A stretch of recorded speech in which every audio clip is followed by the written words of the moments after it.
what a wonderful world.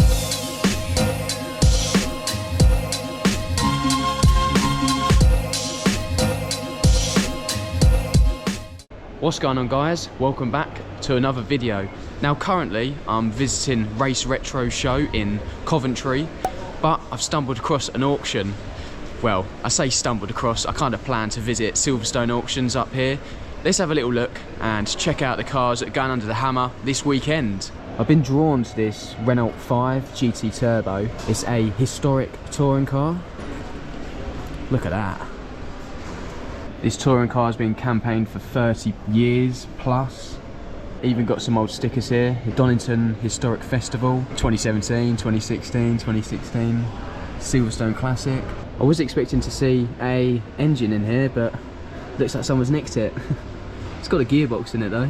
The estimate on the GT Turbo is 35 to 40,000 pound. If you've watched my videos before, you'll know that it wouldn't be long before I stumbled across a Ford. We just found this Ford Lotus Cortina. It says it's built from a Australian shell. This Cortina has enjoyed over 50 outings in the pre-66 touring car, FIA and HTP papers until 2024. Very neat fuel setup in the boot.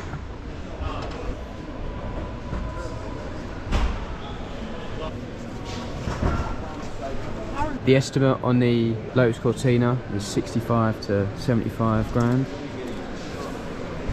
Not just one Lotus Cortina, but there's two.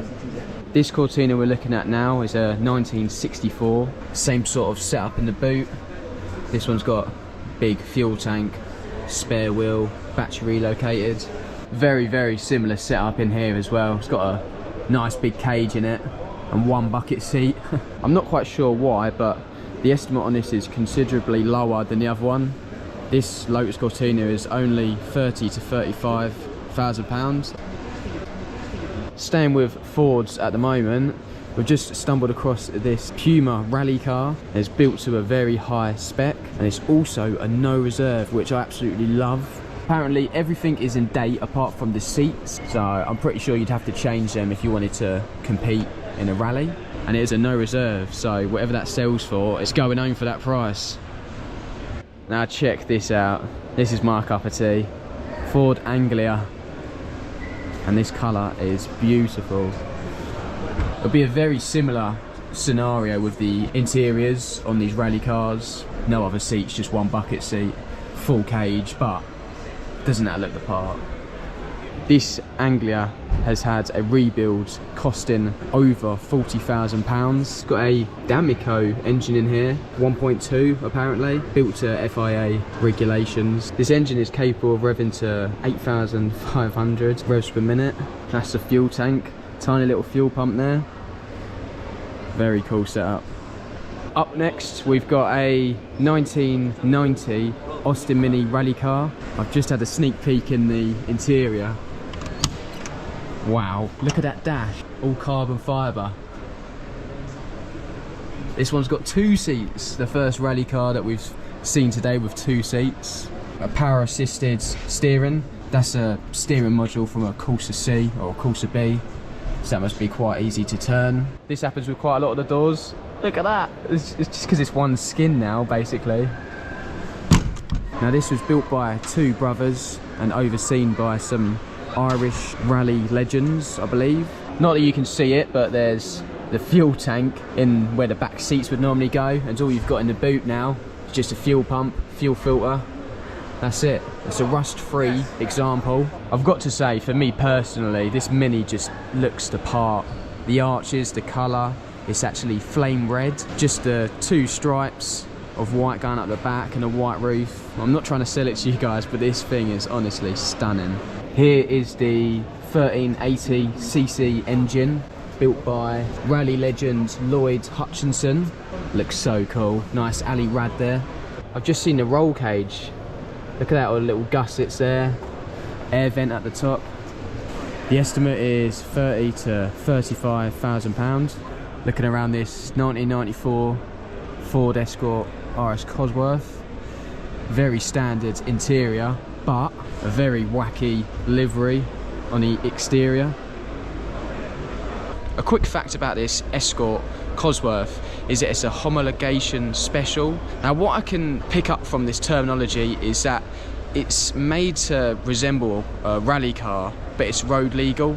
You'll have to correct me in the comment section if I'm wrong, but that's my understanding of it. And this Escort is the first of 2,500 Escort Cosworths that were a homologation special. The wheels are very cool, some OZ Racing 18-inch magnesium wheels. The mileage on the Escort is 80,000 and the estimate is 32 to 42,000 pounds. It's 1976 Ford Capri Mark II. It's Group 1 FIA approved with papers valid until the end of 2026. Same layout as most of the rally cars we've seen so far today. Still very cool, but obviously the bare minimum in here. Its engine bay is noted as showroom condition, and I can definitely agree with that. It's got a Rickwood V6 engine in there, very clean for a competition engine bay. The estimate on the Capri is 85 to 95,000 pounds. Here we have another 1994 Escort Cosworth, but this is a sprint slash hill climb car. Pretty much exactly the same livery as the one we just looked at, apart from the inside on this one is completely different. All stripped out flux dash, which is very neat. The interesting thing about this Cosworth compared to the other one is this isn't road legal, so you can't drive this on a road. This is strictly a hill climb car. Check out the engine on this. Really like the way they've done that cam cover as well. That looks cool. It's bringing back some nostalgia. Old PlayStation logos. I guess that's one of the things that doesn't make it road legal. The estimate is 30 to 35,000 pound. This is a 2000 Mini Cooper Sport with a difference. Can you tell yet? Well, yeah, you would be right in saying it's absolutely mint, and the reason for that is it's only covered 700 miles from new. 700 miles in 23 years. Don't think we can afford this one though, Lauren. It does have only 700 miles on it, but it's been serviced every single year and MOT'd too. Like it? Do I see it? Yeah, I think you do see it. Got to buy it now. You can just tell from the paintwork as well that it hasn't been used. It might have been machine polished up, but I doubt it. 700 miles, that hasn't had time to get scratches and have that many washes. As I say, there's been two owners of this Mini. A lady owned it until she passed away in 2020. So she owned it for the main bulk of its life. I was just saying about the paintwork, and it's actually got a 5-layer ceramic coating on it, and the estimate is 25 to 30,000 pound. Moved on to another Mini, and this one is actually a 1430cc fuel injected. How cool is that? Brought a smile to my face, this has, because that just looks stunning. It's classed as a fast road Mini with 144 brake horsepower at the front wheels. Look at them wheels though, they are absolutely stunning. Honestly, I thought I'd already found my favourite car of the day, but this is the leader now. The colour of the Mini is tartan red with a black cap roof. These are MED engineering alloys. So you've got the fuel cell in the back, and it's actually designed to go where the spare wheel used to be. Fuel pump and whatnot, and a tiny little race battery down there. The estimate is 25 to 30,000 pound. And yep, we found another Mini right next to the other one. This is a 1965 Austin Mini Cooper S, originally from the Isle of Man. The interior features a full roll cage, these seats with the harnesses in them. It says that the Mini's only covered 3,400 miles, which could be true because it's from the Isle of Man, but the estimate is 20 to 25,000 pound. Just looking around this Morris Mini Cooper 970S. The engine was fully rebuilt in 2021 and it features a straight cut gearbox. Love how dinky that steering wheel is. Very clean and tidy boot. Got the same as we saw at the other auctions the other week. Number plate flips up. The colour of this Mini is tweed grey, and it's got an old English white roof, sort of a off-white almost. The Mini's covered 53,000 miles, and it's got an estimate of 40 to 50,000 pounds. Not another one. Yeah, so this is the third Lotus Cortina we've come across today. This one being a 1966 model. This may be the third Lotus Cortina we've seen today, but it's the first original looking one. Everything as it should be in there. The estimate on the Cortina is 35 to 40,000 pounds. This is the polar opposite to the stuff I normally look at, but it's here, so we'll have a quick gander. This is a 2021 Mercedes AMG G63, got 4 litre twin turbo V8. It's only covered 7,000 miles, and the estimate is 170 to 190,000 pounds. Look at Lauren over there, she's loving it. But the dash is fully digital, it sort of spreads all the way across there. It's probably one of them you can watch movies on if you're a passenger. 23-inch wheels, maybe one day if I'm rich and stupid, but if I had 170,000 pounds, I'd spend it on something different. Oh wow, you already know I'm gonna look at this. 1980 Ford Escort 1600 X-Pack. I love the luminous green. Don't know if I'll be brave enough to paint one of my cars this colour, but oh, look at that, that is unreal. Hydraulic handbrake in there. Loving the fact that the cage is all colour coded as well. Well, not the normal engine you see in Escorts, but it is a very well-known swap. This is a 2 litre Vauxhall red top engine. The XE engine sitting on a World Cup cross member. How aggressive does that look from the rear? Now I've just found out this is actually signal green. The Escort's been built for competition, but it says that the person who wins the auction has to check all of the roll cage and that over, because none of it's been signed off. There we have it. The Escort is slightly rough around the edges regarding the paintwork, but for 25 to 30 grand, I think that's a respectable price, and someone can really make that look mint. Found this 1989 Ford Escort RS Turbo, one owner from new. Looks lovely inside. The Escort RS Turbo has covered 60,000 miles. Fuel injected CVH turbo. Turbo's just down there. It's a Garrett T3 turbo.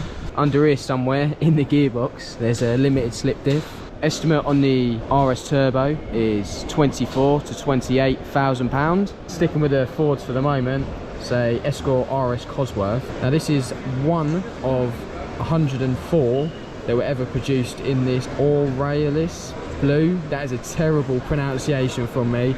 Comment how you actually pronounce it. It's a very original condition car, only covering 47,000 miles and one owner from new. The originality continues inside. It hasn't been touched at all. The only modifications it's got is a chipped ECU and a turbo blow-off valve. I think the only thing that's letting it down is that Starline battery.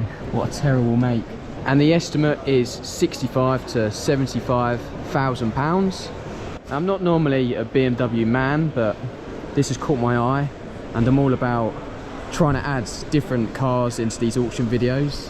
And this is a BMW E30, been stripped out like quite a lot of the vehicles here. Very minimal, big old bucket seat in there. One of the things that really drew me to this car was the look from the back. Just the cage, the white cage in there, looks brilliant.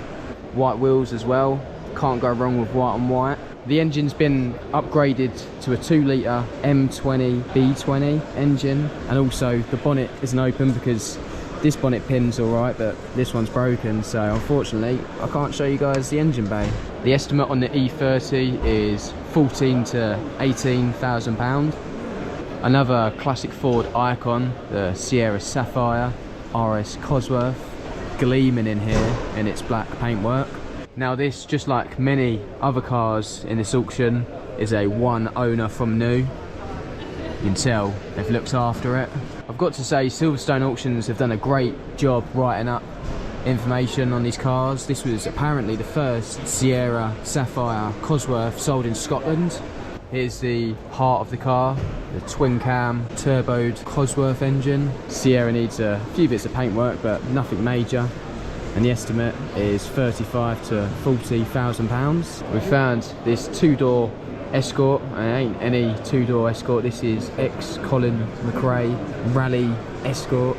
It's a Robert Reed rally winning Ford Escort, only covered 24,000 miles. Not sure if that's warranted or not. There's a massive write-up on this, mainly the story behind the Escort. It's all locked up, and the reason for that is because the estimate is £200,000 to £240,000. That's got to be one of the most expensive Mark II Escorts out there.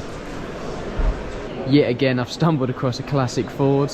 If you love classic Fords, then you'll love this video, but I promise I'll try and record other cars. Now this is a Sierra RS500 Cosworth, and it is absolutely gleaming. There's nothing wrong with this at all. It's described as possibly the finest example of Ford's most desirable Cosworth. It's got only 5,000 miles on the clock and an estimate of £150,000 to £180,000.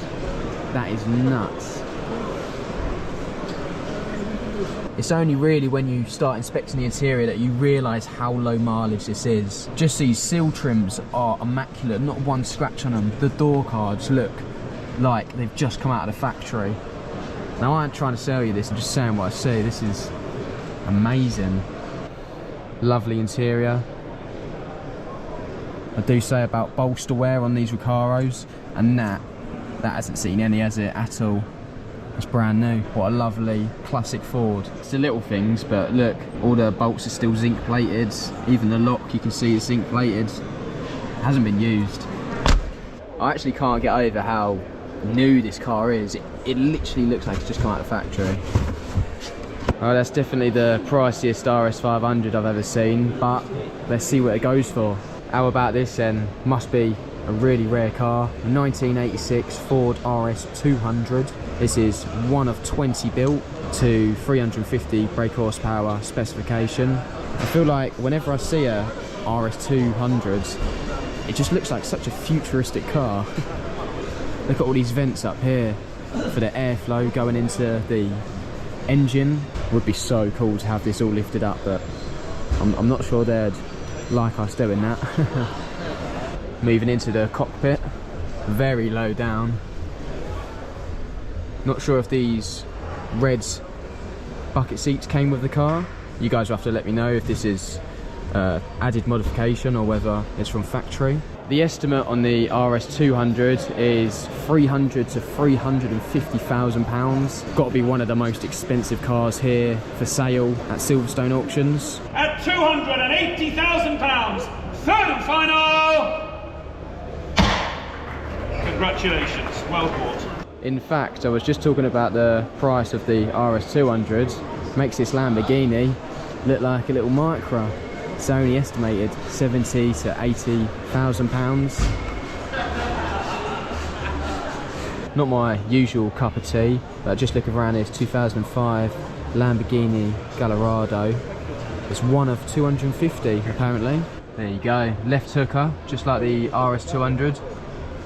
Showing 78,000 miles. Look at that, green everywhere. Quite like it though.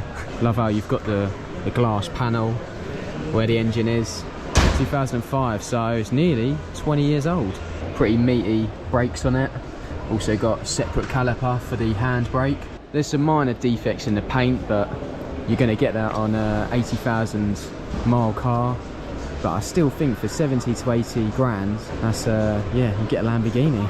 Found myself looking around another race car, this one being an Alfa Romeo. Wouldn't want to catch your ankle on that when you're exiting the car. This is a 1985 Alfa Romeo GT V6, offered as a gateway into some of Europe's best historic motorsport. Can't say I know much about it, but it's here. And the estimate is £70,000 to £90,000.